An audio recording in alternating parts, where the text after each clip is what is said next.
We've done a lot of talk about the offensive line for the Pittsburgh Steelers on the Locked On Steelers podcast about the guards they've added and the tackles they should add in the draft. But what about the center position? Mason Cole did a solid job there. We'll talk about him, and we got a lot of questions from you guys on the call line who called in. All that here right on the Locked On Steelers podcast. I'm your host, Chris Carter, joined today by Jana Harner of Channel 11 WPXI in Pittsburgh. It's going to be a fun one. Let's get into it.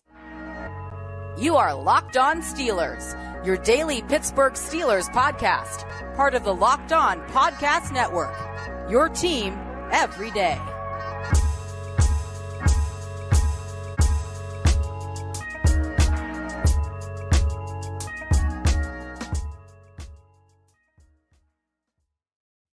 Hello and welcome to the Locked On Steelers podcast. I'm your host, Chris Carter, bringing you your daily dose of all things of the Pittsburgh Steelers. As always, you can find this show on your favorite podcasting app, but especially on YouTube. Like this video if you enjoy it. Subscribe to this YouTube channel to get all of our daily Monday through Friday episodes, as well as our bonus content. We thank you for making the Locked On Steelers podcast your first listen every day because we're your team every day. And today, as always, on a Friday episode, we're joined by the amazing Jana Harner of Channel 11 WPXI. Jenna, how you doing today? Chris, I am wonderful. It's starting to feel like spring. We've had like a couple of those 70-degree days here in Pittsburgh. And let me tell you, oh my gosh, I just want to be outside all the time. We've seen the sun a lot. I'll take it. Life is good. Life is good, and I think that there's a lot of things to be happy about. Like I'm a warm weather person. Like I know some people love the cold and get ready for that. Man, when I can wear shorts outside and not freeze and not worry about, man, am I going to get chilly? That's Chris's happy place. So, but let's talk about where the Steelers are trying to create a happy place, and that's with their offensive line and the picket fence that everyone talks about. They're trying to build to protect Kenny Pickett. We've talked a lot about the guards because they went ballistic in adding to the guards. They got Nate Herbig adding to him, and they added Isaac Samalo. They've added James Daniels last year. You still got Kevin Dotson on the roster. You got 4 legitimate guys that you could probably put in there and be really confident about how they're going to look in training camp right now. But then offensive tackle, you still have Dan Moore Jr. and Chuks Okorafor, but there's been a lot of talk about this offensive tackle draft class. The Steelers might take one in the first round, maybe in the second round, but either way, somewhere between those first 3 picks at 17, 32, and 49, that could be offensive tackle. But one position group, the one position that we haven't talked a lot about in the offensive line is center. And it's because I think of the situation the Steelers are in right now with their current center, and that's, of course, Mason Cole, who they added last year. Now, Mason Cole did a pretty decent job by all means. I gave him a B. I think I gave him a B, not a B plus, but I still gave him a good grade on the year here on the show when we did our end of the season grades. But when you looked at what he did, he helped stabilize the offensive line. He wasn't necessarily a dominant player by all means, but this is a guy who, when he was playing, he wasn't the problem with the offensive line. The 2 hits that were given up on Kenny Pickett that led him to getting injured during the year didn't come from his spot. They came from Kevin Dotson. All year long, he allowed 21 pressures. Only 2 sacks came a result of him, according to the charting from Pro Football Focus. And he was kind of a resource there. Jenna, should the Steelers feel comfortable with sticking with Mason Cole with their situation right now and the other needs that they have, or should they be looking to upgrade him because he's a guy who's 27 years old? He could be around for a few more years, but of course, building the draft is always something they like to do.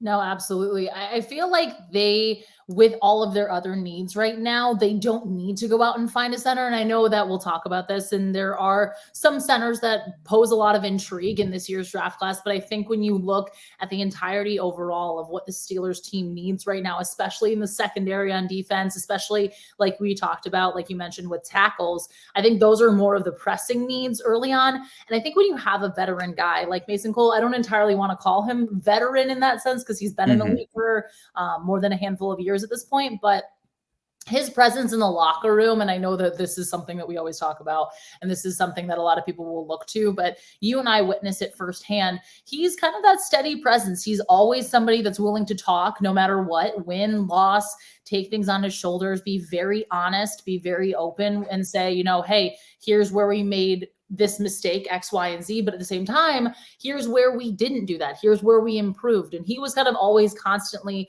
that steady ship, if you will, in a sense, where he was consistently reminding us as we're reporters in the locker room, asking questions about the struggles with the offensive line and things like that, saying, hey, we are a work in progress, but we're getting there. We're taking strides. And he would give specific examples. And I think not only that, but the rapport that he developed with Kenny Pickett, that's something that's really invaluable. And for a quarterback, I know it doesn't seem like a huge thing, but when you do change centers, there's timing, there's little key things that of course can be worked on throughout the entirety of training camp and OTAs and things along those lines. But at the same time, having that consistency is going to be so crucial when you potentially are adding more pieces to the offensive line in this draft, like tackles. So I don't think that the Steelers need to make it an insane priority. I think if a guy falls to them that they really like at the center position, I'd probably say the third round, second. I think it's a safe place. Yeah.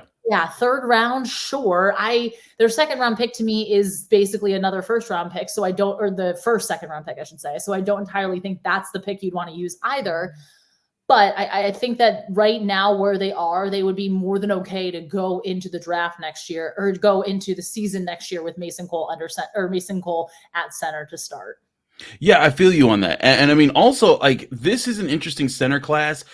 It's really the top three guys that ring out for me, and none of them are first round picks. They're all kind of second, third round range. Just for the rundown on the names there, John Michael Schmitz is my top center in this draft class out of Minnesota, 6'3", 301. Really good grade. He looks great on tape. He looks like he can handle himself. And he's able to kind of get moving. He's not just a power center in the middle of the offensive line. Another guy is Joe Tippmann, 6'6", 313, huge as far as the size he can bring out of Wisconsin. I think that he's another really solid guy they could look at. And of course, Luke Wypler out of Ohio State, 6'3", 303. A bit younger. He's just about to turn 22. So the Steelers like to get some of those younger guys in the roster, and all of those would be interesting additions. But like you said, not at 17 and definitely not at 32. And we've talked about the potential of trading up and trading back. 49, I think, is the first area where you might even think about that. But again, let's look at where the Steelers are right now as far as their needs. They do need to address offensive tackle because they want to improve that group. There's not especially Dan Moore Jr.'s spot is less steady than Mason Cole's. A young corner who could add to there, a young linebacker, a young defensive lineman, a young edge rusher. There's a young safeties. There's a lot of different groups that could also fly in there. A young receiver even. And This is where I just think that, yes, a center would be nice to have. And if one of these guys fell into your lap, you wouldn't turn it down, because then when you could have Mason Cole for another year or two and then maybe re-sign him for longer if you wanted, or if you had this young guy who was really coming along, they could fit in, and then you'd be like, you know what? We don't got to keep paying. We got a guy on a rookie contract that could work out there. But I'm with you. This is not a priority. This would be a luxury pick, I think, in their eyes. Not that center's a luxury pick. It's usually a foundational building pick. But I think that with their other needs right now, this would be something more so like, hey, this just worked out perfectly for us. Yeah, and it doesn't take away from your offensive line if you keep him. If you add to your offensive line through one of the tackles, if one of those top three tackles falls to you at 17 or somehow, some way, miraculously at 32, which I don't think is going to happen. But if they fall to you at 17 and you add to your offensive line in that way, the offensive line automatically gets better, and you have a guy in Mason Cole at center to kind of be that steady presence. And at the same time, again, I know this is kind of an overblown storyline, but when you have a guy who's a veteran, quote unquote, working with some of those rookies, we see it all the time. I go back to the infamous video last year of Cam Hayward, and this is defensive line, of course, but Cam Hayward working with DeMarvin Leal, pulling him aside and working technique. And of course that happens at any position. And of course that happens with coaches and all of that. But with a guy like Mason Cole doing that, if the Steelers did potentially add to their offensive line with a tackle in that first round with that pick, then you kind of have, hey, this is how we do things here. Come learn. Absolutely. We'll see if there is a move on center. There's other moves that the Steelers can make. We've talked a lot about a draft, but I wanted to take today to also talk about more specific things about the team. We had a lot of questions from you guys, Collins. We got 3 different questions we're going to get to on this show, so stay tuned. Questions that you guys called into our Locked On Steelers hotline. We'll get to those in just a minute here on the Locked On Steelers podcast. But first, love to talk to you guys about our great sponsors at Ultimate Football GM. If you want to be the person who's deciding, hey, the center is a foundational position, Chris, it's not a luxury pick, your chance is to prove it. You can build a great team in Ultimate Pro Football GM, a game that you can download right onto your phone from your app store for free and play it even offline. You can play against the computer, manage your own team. You're the NFL GM. You can build the facilities, hire the coaches, hire the staff, draft players, trade players, do anything crazy, and build your legacy over 25 seasons, building that up. You can also play against other players who have built their franchises. So if you want to build your legendary dynasty and put them up against others,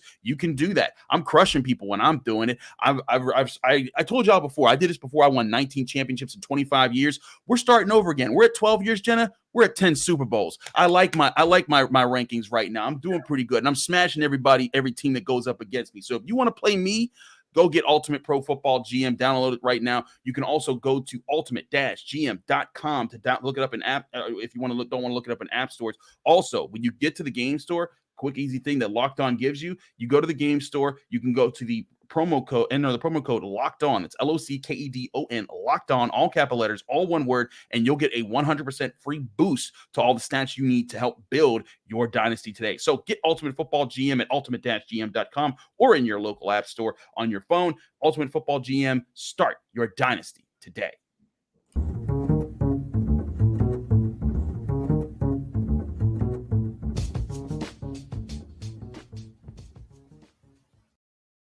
Back here on the Locked On Steelers podcast, I'm your host, Chris Carter, here with Jenna Harner of Channel 11 WPXI. Jenna, we got some questions from fans that I think are going to be interesting to get to here. One that focuses back on the defense, because the Steelers have made a lot of moves in the secondary. They brought back DeMonte KZ. They signed Keanu Neal. They signed Patrick Peterson. And there's a lot of talk about Joey Porter Jr., Christian Gonzalez, Devin Witherspoon, Julius Brents, all these cornerbacks that are flying around the NFL draft. And a lot of these talks are about guys in the secondary. And our man Freeman Burgess from South Carolina has a question if that shows a shift in the priority of the Steelers as a front office. Here's Freeman's question.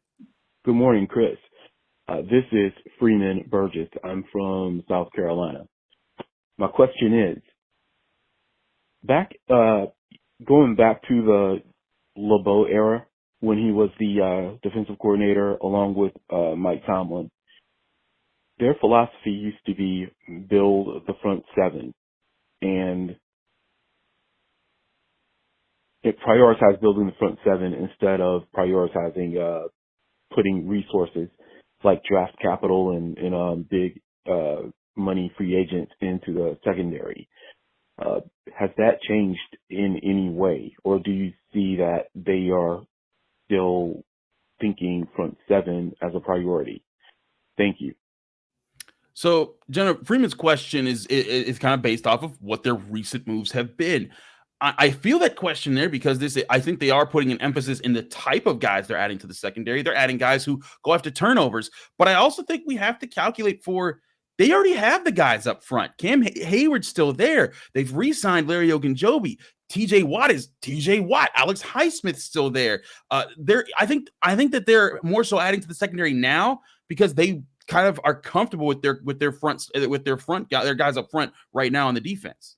Yeah, I think it's kind of more of what this team needs at this current moment versus an entirely philosophical shift. And I do think that obviously it is incredibly important to add up front, and that's what the Steelers look to do. But when you already have guys in there, like those names that you just mentioned, this team is like, hey, again, kind of with what we were talking about in the last segment, but you feel confident with where you're at some positional needs that you can go and really fill the holes that are a little bit more gaping, for, lack of a better term, on the defensive side of things.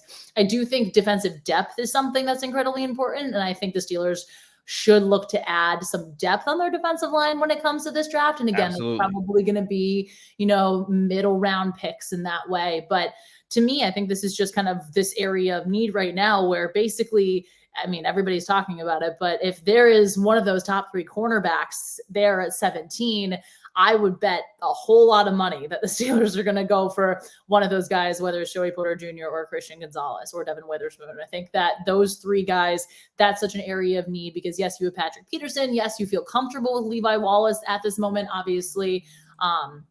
Adding KZ as a safety is big too, even though we're strictly focusing on corners for this. But you need, in my opinion, you got to add somebody in this draft. It's, again, going to be intriguing to see if the three cornerbacks everyone's talking about, kind of there's a separation between the top three. It has been interesting too that I've seen that a lot of the guys that have come on visits for the Steelers, those top 30 visits, are those cornerbacks that are past, or I don't want to say past, but those are, after those top three guys. They're those ones that the Steelers might look to target in with that 32nd pick, if that's going to be the way that things fall. But I do think more of this isn't entirely a whole change in philosophy in the way that the Steelers attack the draft when it comes to adding defensive players. I think it's just right now, hey, look, they need more players in the secondary on defense than they do up front. And this is kind of showing in the guys that they're bringing in for these visits and the talk about, okay, who's going to be drafted when that number 17 hits, 17th pick hits, and the Steelers are officially on the clock.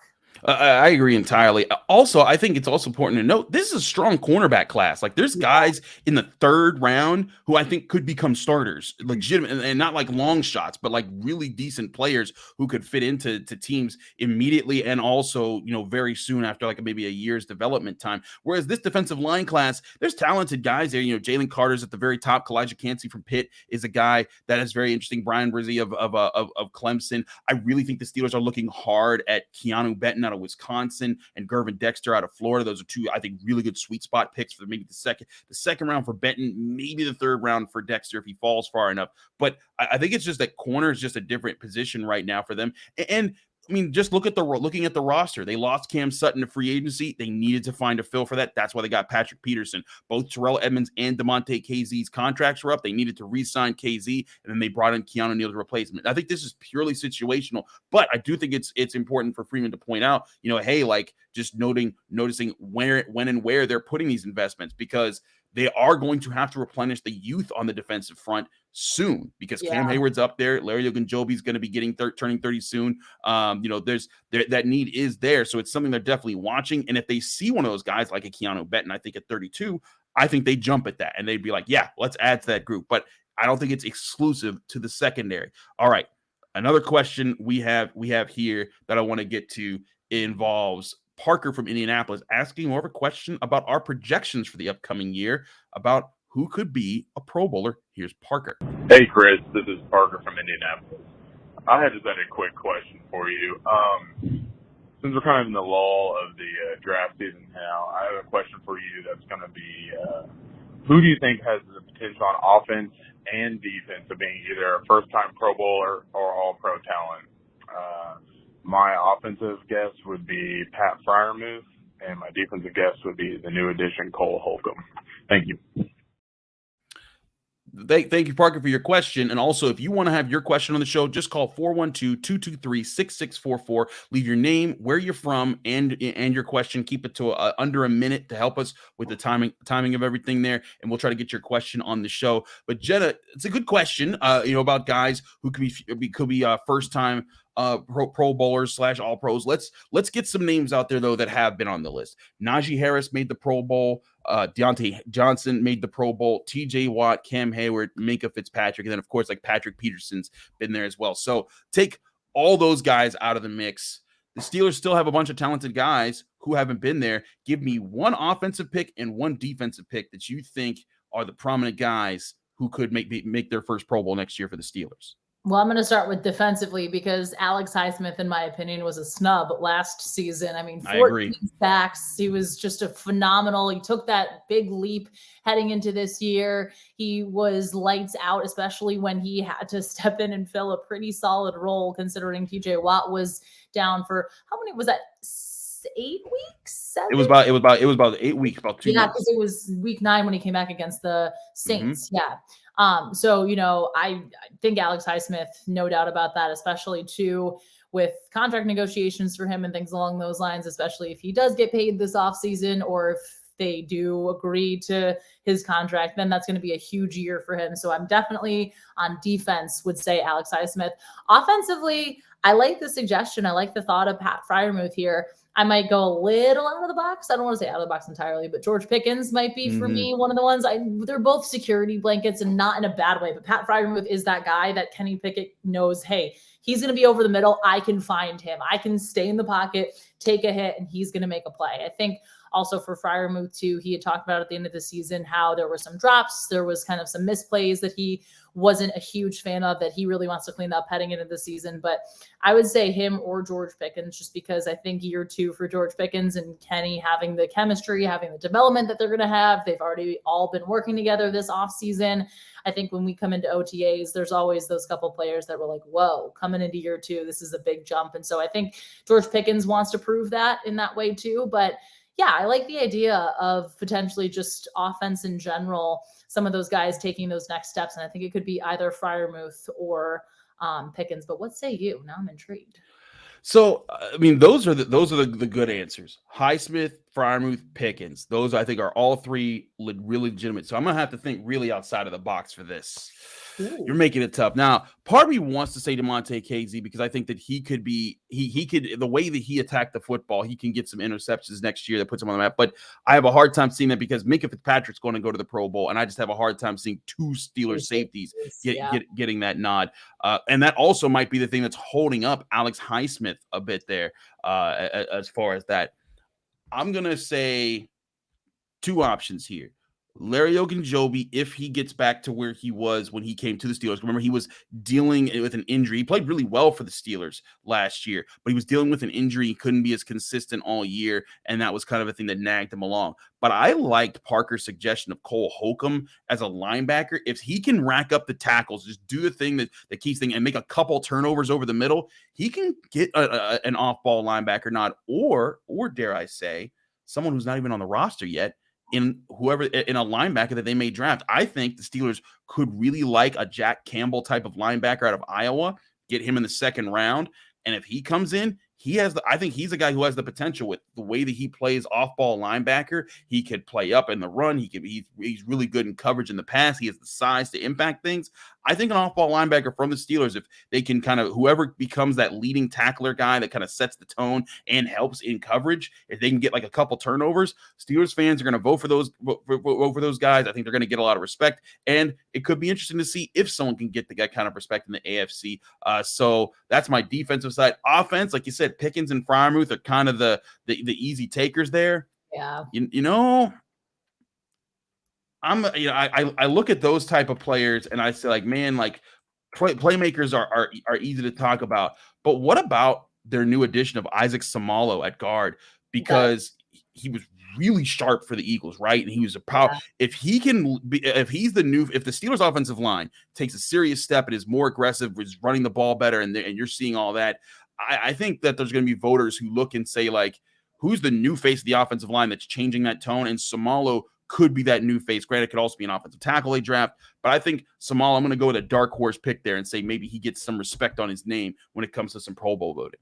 I like that pick a lot. I've been hearing so much about him too. It's been so intriguing. There's been a ton, but basically everyone just says how quality of he is. He's a complete pro and how he's an upgrade to every single offensive line that he goes to. So no doubt about that. I think this offensive line is going to take a lot of strides and he's going to be probably a pretty decent factor behind it. But then again, we know the kind of like, as the wheels turn and all the cogs and all the gears mesh together, your offensive line is more solid up front. It allows your run game to run more freely. It allows you to open things up offensively. It's kind of that whole thing. So if the Steelers offensive line does take strides, I do think there's a chance we could see a guy like Isaac Seumalo being named to a Pro Bowl or an All-Pro. But this will be fun. I think we should like mentally bookmark this and absolutely come back to our predictions at the end of the season, because I think that both of what we're saying here, there's a lot of could be a lot of truth to, hey, maybe there's a couple guys and maybe a couple of the guys we said are Pro Bowl nods by the end of the absolutely season. Especially when we do see the rookies they bring in the draft. That'll also give us a chance. We'll get let's see these guys at training camp, and then you and I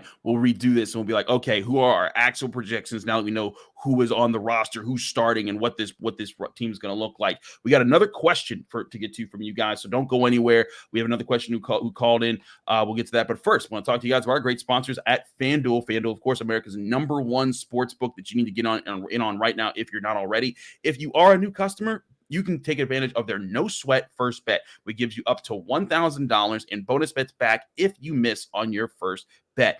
Just go to FanDuel.com/lockedon and you can sign up today to claim your no sweat first bet. Then you can wager on anything. The NBA playoffs around the corner, NHL playoffs, MLB's in action. There's so much sports to bet on right now. You will have all the options right now. And you can do that on an app that's safe, secure, and super easy to use. Don't miss your shot at a no sweat first bet up to $1,000 when you join FanDuel today. Just go to FanDuel.com/lockedon to sign up. Make every moment more with FanDuel, America's #1 sportsbook.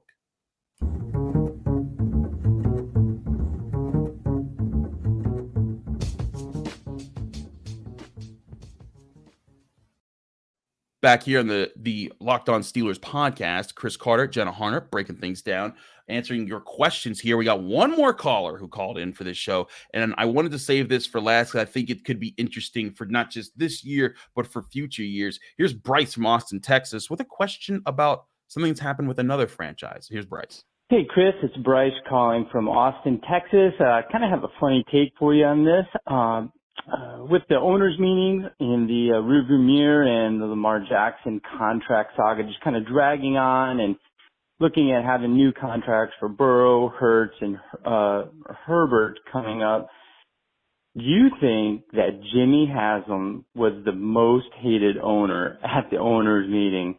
I mean, I bet there was some tension in the owners' rooms when he was around, just with him handing out that guaranteed contract with Watson. And so I'd just like to hear some of your thoughts on how you think other owners view Haslam and how that's going to impact moves going forward for all the teams. All right. Love your show. Have a great day. Thank you, Bryce, for your question. Appreciate everyone who calls in and leaves questions. We will try to. There's a lot more questions you guys have asked that we are going to try to get to on the show as we continue heading into the NFL draft. But again, call 412-223-6644 to get your question in. Name, number, or name, where you're from, and what your question is. Keep it under a minute. But to Bryce's question, Jenna, we knew last year before NFL owners meeting this year that owners and GMs were not happy with the Browns with how they handled Deshaun Watson's situation. The amount of money, they knew this was going to cause conflict because quarterbacks were going to see that and be like, well, I'm better than Deshaun Watson, and I don't have a whole bunch of sexual assault charges on my case. I deserve that kind of money, even better than that kind of money. And we're seeing that, of course, with the Baltimore Ravens right now. But I think it's also interesting as it pertains to future guys who are about to get paid, like a Justin Herbert, like a Joe Burrow. Does the buck stop with Lamar Jackson? Or because we see Lamar Jackson holding out, he's not signing the deal that the Ravens give him. He wants more guaranteed money, and there's that dispute that's still going on right now. Is this something that carries over? Or do you think that this is just a Lamar Jackson thing, and once those guys come up, they're going to get their deals? Well, you have to wonder at some point too, like when the bubble is going to burst on this thing, because again, it started that vicious cycle, and we knew this was going to be the case. And for us as fans, and for us as reporters and analysts, it's kind of intriguing to see this side of it, and to be on this side and looking in and saying, hey, look, like this is probably going to be the reality, especially again once that market is set with what the Haslams did with Watson's contract. What's stopping Lamar Jackson from saying, hey, I want this money because I know I'm better than this guy, and you want to make me the face of this franchise. I feel like I deserve this. And I definitely think, especially with a guy like Joe Burrow is going to have an absolute heck of a case that he can serve up on a silver platter, because he's like, hey, look what I've done. You got me an upgraded offensive line, and I took you to the Super Bowl and the AFC Championship. Like, this is just what I think for him, that's going to be fascinating to see. It's funny because, like, I hadn't thought that far ahead yet, and now that I'm there, I'm like, wait a second. And even Herbert, I mean, again, these guys are going to be able to make their case really well. I think, there's a ton with the Lamar Jackson situation in general. I think this is just me, my personal opinion. I think this is where you almost, if you were Lamar Jackson, kind of do wish you had an agent. And again, everybody can handle their things the way that they want to. I just think that this is kind of what an agent should be for in this way. But I think this did really, really, and again, we know this, but it frustrated so many of the owners and of GMs because they're like, we're going to have to do this. Why'd you guys have to do this? But at the same time, good for the players because they want that guaranteed money. And that's something that, they're saying, hey, look, we're putting our bodies on the line. We're putting